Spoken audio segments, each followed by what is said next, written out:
Assalamualaikum warahmatullahi wabarakatuh. Salam literasi. Perkenalkan, nama saya Afra Ali Arifin, siswi dari SMA Negeri 3 Jeneponto, Provinsi Sulawesi Selatan.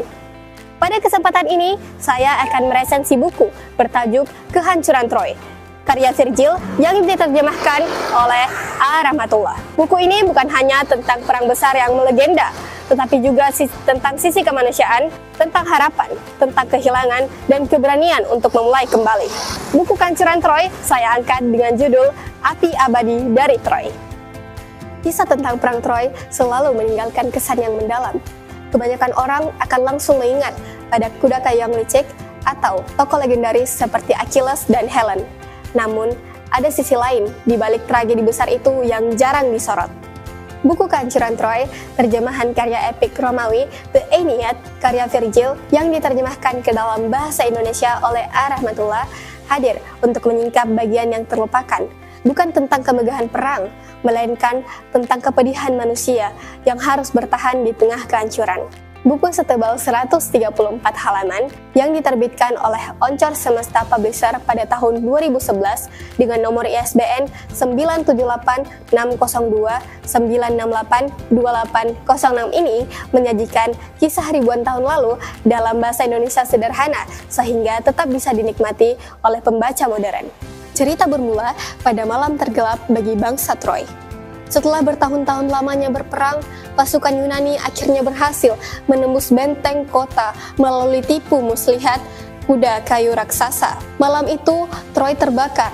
Jeritan, tangisan, dan pertumpahan darah bercampur menjadi satu. Raja Priam gugur, para prajurit Troy tersungkur satu persatu, dan kota megah itu pun luluh lantak.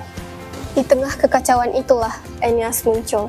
Ia bukan sekedar prajurit yang gagah, melainkan juga seorang anak yang berbakti dan seorang ayah yang penuh tanggung jawab. Didorong oleh ibunya, Dewi Aphrodite, Aeneas menyadari bahwa takdirnya bukanlah mati dalam perlawanan sia-sia, melainkan menyelamatkan apa yang tersisa. Dengan hati yang hancur, ia memanggul ayahnya yang renta, menggandeng anaknya, menuntun istrinya, dan memimpin sekelompok orang Troy yang masih hidup untuk mencari harapan yang baru. Perjalanan itu tentu saja tidak mudah. Mereka kehilangan orang-orang tercinta, diterpa badai, dan berkali-kali hampir putus asa. Namun, Aeneas tetap teguh, percaya bahwa dirinya ditakdirkan untuk mendirikan tanah baru, cikal bakal berdirinya Roma. Disinilah letak keistimewaan buku ini. Alih-alih menonjolkan duel heroik seperti dalam Iliad karya Homer, Kehancuran Troy justru mengajak pembaca menyelami penderitaan manusia. Kita merasakan bagaimana rasanya kehilangan rumah, kehilangan keluarga, dan berjalan tanpa kepastian arah. Gaya terjemahan dalam buku ini sederhana, ringkas, dan jauh dari kata berbelit. Hal ini membuatnya nyaman dibaca oleh siapapun, bahkan bagi mereka yang belum pernah bersentuhan dengan teks klasik. Namun, kesederhanaan itu juga menjadi pedang bermata dua. Nuansa puitis Virgil terasa menipis. Bagi pembaca yang mencari keindahan sastra tingkat tinggi, mungkin merasa sedikit kurang. Meski demikian, kesederhanaannya inilah yang menjadi nilai tambah, sebab membuat kisah besar ini menjadi ramah bagi pembaca muda maupun pemula.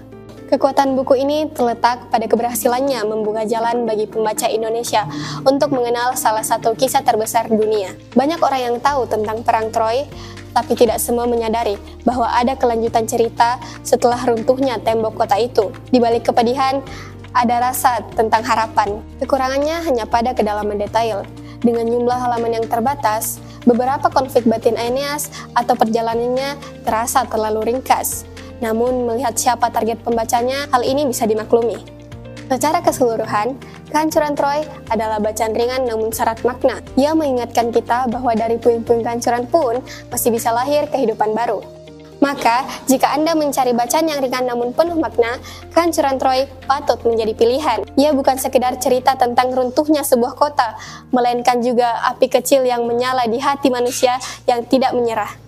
Demikianlah resensi yang dapat saya sampaikan mengenai Kehancuran Troy. Semoga bisa memberi gambaran dan inspirasi bagi kita semua. Saya Afra Ali Arifin mengucapkan terima kasih atas perhatian dan kesempatannya. Wassalamualaikum warahmatullahi wabarakatuh. Salam literasi.